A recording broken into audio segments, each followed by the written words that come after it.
Hello everyone, and welcome to my Young and the Restless official 24 channel. I hope everyone is having a wonderful day. Before we begin, please hit the subscribe button and give this video a thumbs up. Nate Hastings had never felt the air grow so still around him. The moment was surreal. The day had begun with a simple conversation with Devon at society over lunch, and now he stood in the middle of Chancellor Winter's dimly lit boardroom, his heart pounding like a war drum. Every instinct in him, his doctor's intuition, his family loyalty, and the side of him that knew how this town worked was screaming that something was terribly, irreversibly wrong. He had stumbled onto something far bigger than a business deal gone bad. Kane Ashby, the man who had been struggling with demons since Lily's passing, was hiding something monstrous, and Carter, a name once whispered in shady corners, wasn't just a ghost from the past. He was a key figure in a story written in blood.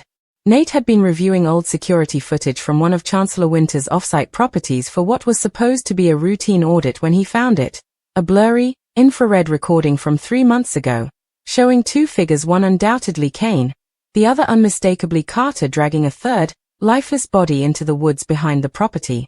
At first, he thought it was a bad dream. Then, as he enhanced the footage and noticed the splatters of blood, the limpness of the victim, the brutality of it all, reality set in. Nate paced his office for hours that night, trying to rationalize, trying to make sense of why Kane, his cousin by marriage, a man with a troubled but redeemable past, would be involved in something so cold, so final. But the footage didn't lie. The body had been disposed of with military precision. It wasn't rage. It wasn't an accident. It was a planned execution. Nate's mind raced with possibilities. Who was the victim? Why had it happened on company property? Why had Carter, whose presence had been nothing but trouble, resurfaced with such lethal consequence? And why hadn't anyone reported it? The more he dug, the more everything spiraled. Financial records pointed to hush money sent to an anonymous account in the Cayman Islands. Text messages from an untraceable burner phone linked Carter and Kane to cryptic phrases like cleaned up and burial handled. Then came the biggest blow, an autopsy report buried deep in the city morgue system under a John Doe, multiple fractures, blunt force trauma to the head, and defensive wounds that indicated a brutal struggle. Nate stared at the report, realizing he might be the only person alive who knew. Or was he? Suddenly, strange things started happening. His car tires were slashed. His laptop disappeared from his apartment and reappeared 2 days later wiped clean. His medical license was anonymously reported for review over patient malpractice. False, of course, but damaging. Someone was trying to silence him, and it could only be someone with access, power, and something very dark to protect. Devon noticed the change in Nate. So did Elena, who returned to Genoa City on a whim, sensing something was off. She urged Nate to go to the police, but he hesitated. The police in Genoa had their own secrets and connections. Kane had once been close to Chance, and Carter had dirt on nearly everyone. Nate needed undeniable proof, something that could not be buried, altered, or silenced. That's when he turned to Amanda Sinclair. She had tangled with Carter before, had lost people to his web of crime, and she knew how to play dirty when justice demanded it. She agreed to help Nate but warned him, this would not end cleanly. As they dug deeper, they uncovered a chilling timeline. The victim was Marcus Bentwell, a private investigator who had been hired to dig into Carter's shady dealings. He had gotten too close, too fast, and had threatened to go public. Carter lured him in, promising a payout, but it was a trap. Kane was pulled in to help clean it up, and though his hands might not have delivered the fatal blow, they were far from clean. When Nate confronted Kane, the room turned to ice. Kane didn't deny it. He didn't confirm it either. He simply stared into Nate's eyes and said, "You don't know the whole story." But he wouldn't elaborate. Nate left that room shaken.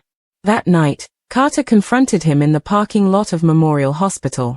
The look in his eyes was enough to make anyone's blood run cold. "Back off," Carter growled. "You don't want to end up like Marcus."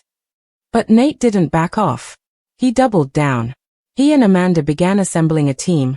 Kevin Fisher, skilled at hacking into encrypted systems, Christine Blair, brought out of semi-retirement for legal firepower, and even Sharon, who provided psychological insight into how to corner Kane without pushing him into a deeper spiral. As more layers peeled away, it became clear. This wasn't just a murder, it was part of a series of cover-up tied to a criminal enterprise Carter had been running under the radar, using Chancellor Winter's assets. Kane had been blackmailed into helping, then seduced by the power and secrecy. But somewhere along the line, he lost control. Nate knew if he couldn't expose them soon, more bodies would fall. And if he did, he risked losing everything: his career, his freedom, and maybe even his life. But he had no choice. Because once you know the truth, pretending you don't is just another kind of murder. The rain was relentless that night. It pelted the streets of Genoa City with the kind of fury that mirrored Nate's own stormy mind. His coat soaked through, his fingers trembling around his phone. He sat in his car for nearly an hour after Carter's chilling threat. "You don't want to end up like Marcus." Those words echoed, replaying like a loop he couldn't escape. He didn't call the police. Not yet. That would alert the wrong people and trigger damage control before he had a chance to present the whole truth. Instead, he drove across town to Amanda Sinclair's condo, where light still poured from the front window. She opened the door in an instant, her expression tightening when she saw the look on his face. "Was it Carter?" she asked immediately. Nate nodded. "He came to the hospital. He knows I know." Amanda let him in and locked the door behind him. She handed him a towel and poured a glass of whiskey without a word. Nate took a long sip, trying to gather himself. "We need to move faster," she said. "I've seen Carter do this dance before. The threats only escalate. If he thinks you're serious, he's going to come harder next time." "He already has," Nate whispered. "I think he's watching me. I'm being followed, Amanda. I'm sure of it." She inhaled sharply, walked across the room, and opened a drawer. From it, she pulled a burner phone and handed it to him. "This number is clean. We'll only use it for Carter-related contact. And we won't talk about this over email or text anymore. Everything face-to-face. No digital trail." "Do you think Kane will protect Carter?" Nate asked. He looked hollow, like he wanted to tell me more, but he couldn't. Amanda gave a grim smile. "Kane's not the same man he used to be. Not after Lily. Not after all this mess. If he had a way out, maybe he'd take it. But Carter has leverage on him. That's what he does. He traps people. He builds cages out of secrets." They made a plan that night. Kevin Fisher would begin tracing the deleted communications between Carter and various shell companies tied to Chancellor Winters. Christine Blair would begin preparing preliminary legal documentation under strict confidentiality: a draft subpoena, requests for sealed warrants, and witness protection protocols in case things went south. Amanda would interview Kane discreetly, hoping to break through his wall of guilt. And Nate? He would go to Jill. Jill Abbott had never been easy to corner, but she was still the power behind the curtain at Chancellor Winters. If company property had been used to commit a murder, let alone multiple, she would want to know. Nate took the risk and met her in a private suite at the Grand Phoenix. Jill's eyes narrowed as she listened. She poured herself a stiff drink halfway through his story. "Let me get this straight," she said slowly. "You're telling me Kane and Carter buried a man's body behind one of my buildings, and there's video footage?" "Yes," Nate said. "It's grainy, but unmistakable. Carter kills him. Kane helps him cover it up." "And you didn't call the cops?" "Not yet. There's more, Jill. They are using Chancellor Winters to move money, laundering it through fake wellness initiatives and side investments. That's why I came to you. This has to be contained before it burns the whole company down." Jill was quiet for a long moment. Her sharp mind worked furiously behind those intense eyes. "I always knew Carter was dangerous. But I never thought Kane would stoop this low." "He's in too deep," Nate said. "But maybe not beyond saving." Jill walked to the window. The city lights glimmered below. "We do this my way. Quiet. I'll authorize full access to our financial records. But not a word leaks until we're ready to strike. Kane's my family. I want the truth, but I won't destroy him unless I'm absolutely sure." Over the next few days, the net began to tighten. Kevin found metadata embedded in erased Chancellor Winters invoices, ghost transactions linked to medical supply fronts in Albania, property holdings in Morocco, and a weapons manufacturing shell in Ukraine. All led back to Carter. Even more disturbing, One of the silent partners on the accounts was none other than Ashland Locke's former legal associate, suggesting this web of crime stretched far beyond Genoa City. Amanda, meanwhile, tried to meet with Kane multiple times. He ducked her until finally, cornered outside Lily's grave in the cemetery, he stopped running. "You think I don't know what you're doing?" he asked, his voice cracking. "I think you're carrying something that's poisoning you," Amanda replied softly. "And I think Lily would want you to stop before it consumes you completely." Kane looked haunted. His eyes flicked to the gravestone, then back to Amanda. "Carter came to me the night Marcus died. Said it was self-defense. That Marcus attacked him. But it wasn't clean. Carter never planned to let him walk away. I helped him bury the body. I didn't kill anyone, but I knew. And I said nothing." "You can still tell the truth," Amanda whispered. "Nate is risking everything to help you." Kane looked away. He shouldn't. That night, Amanda played the recording for Nate. She had left her phone on during the meeting, a risky move, but one that yielded a raw, emotional confession. It wasn't enough to put Carter away yet, but it was something. Christine began quietly prepping the DA's office for an explosive reveal. She warned Nate, "Once we move forward, there's no undoing it. Carter will know we're coming. He won't go quietly." And he didn't. 2 nights later, Nate came home to find his apartment broken into. Nothing stolen, but everything violated. His files were scattered. His desk drawers smashed. On his bed was a single Polaroid photo. A body in a shallow grave, its face mutilated beyond recognition. Written on the back in bold, red marker were the words, "Talk and this is you." Amanda called the next morning in a panic. Her car tires had been slashed. Kevin had been chased by a black SUV near Chancellor Winters. Carter was striking back fast and vicious. But then came the twist. A package arrived at Nate's office. No return address. Inside was a USB stick. When he plugged it in, he found dozens of hidden camera videos from Carter's hideouts, most showing illegal deals, some showing torture sessions, and one, disturbingly, showing Carter arguing with a man in a mask, accusing him of going too far with Marcus's death. The masked man had Kane's height, Kane's build, and Kane's voice. Nate sat back in his chair, horrified. Could it be? Had Kane been more than an accomplice? Was the guilt weighing on him because he hadn't just cleaned up after Carter, he had helped commit the murder? Amanda was furious. We gave him the benefit of the doubt. And he played us. But Nate wasn't ready to give up. He confronted Kane again, this time with the footage. And this time, Kane didn't flinch. "I tried to stop it," he said, tears streaming down his face. "I tried to pull Carter off Marcus. But I panicked. I hit him once. He hit the floor.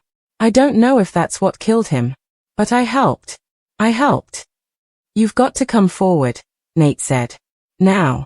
Before Carter makes you the next body." Kane agreed. He gave Amanda and Christine a sworn affidavit. He turned over texts, financial records, burner phones, everything. It was enough to get a sealed indictment. But Carter vanished. The night before the arrest was to be made, Carter disappeared from Genoa City without a trace. His safe houses were empty. His accounts drained. His phone shut off. And in his wake, chaos followed. A judge mysteriously recused herself from the case. A juror was found unconscious in her home, victim of a supposed gas leak. The FBI got involved, but even they struggled to untangle the international layers Carter had built. Then came the letter. Hand-delivered to Nate's office, signed only C. "You were never the target, Nate. But you made yourself the enemy. And now that I'm gone, you'll never sleep again wondering if I'm coming back." Jill shut down several divisions of Chancellor Winters. Christine moved Amanda to protective housing under federal guard. Kane surrendered to authorities voluntarily and was placed in a secure location pending formal charges. Nate, though devastated, continued to practice medicine, but with a shadow hanging over him. He had uncovered the truth. But the truth had come at a price. And somewhere out there, Carter was still alive, still watching, still waiting. The days after Carter's disappearance dragged like years. Genoa City, though outwardly unchanged, felt poison to Nate. Every alleyway looked darker. Every shadow seemed deeper. And despite Carter's physical absence, his presence haunted Nate's every step. The letter he had received stayed locked in his desk drawer, but it lived rent-free in his mind. "You'll never sleep again wondering if I'm coming back." It was more than a threat, it was a promise. Christine called it classic psychological warfare. Amanda called it Carter's game of silence. But Nate called it what it was, unfinished business. Meanwhile, Kane sat in federal custody under constant supervision. Christine had worked a deal for protective holding rather than full remand, citing his cooperation and the fear of retaliation. But that didn't spare Kane from emotional torture. Nate visited him once, and it was a conversation burned into his memory. "I'm not asking for forgiveness," Kane had said, his voice rasping, face gaunt. "But I needed you to know I didn't set out to be this. I wanted to protect something what was left of my life. After Lily died, I lost the pieces that made me human." "You let a man die," Nate said quietly, "and then you covered it up. That wasn't protecting your life. That was hiding from it." Kane's eyes welled up. "Maybe I was hiding. But Carter, he never hid from anything. He leaned into the monster. He wanted Marcus gone. I was just the fool who handed him the shovel." Outside of jail, Amanda faced her own challenges. Her role in exposing Carter had made her a public enemy in some corners of the legal world. Politicians who had once relied on Carter's shady donations began distancing themselves from Chancellor Winters and Amanda's firm. A smear campaign launched within days. Old court records were leaked, misquotes published in tabloids, and suddenly Amanda was being painted as an unstable vigilante lawyer with a vendetta. Nate stood by her through it all. Their bond, once professional, now forged in the crucible of terror, had deepened.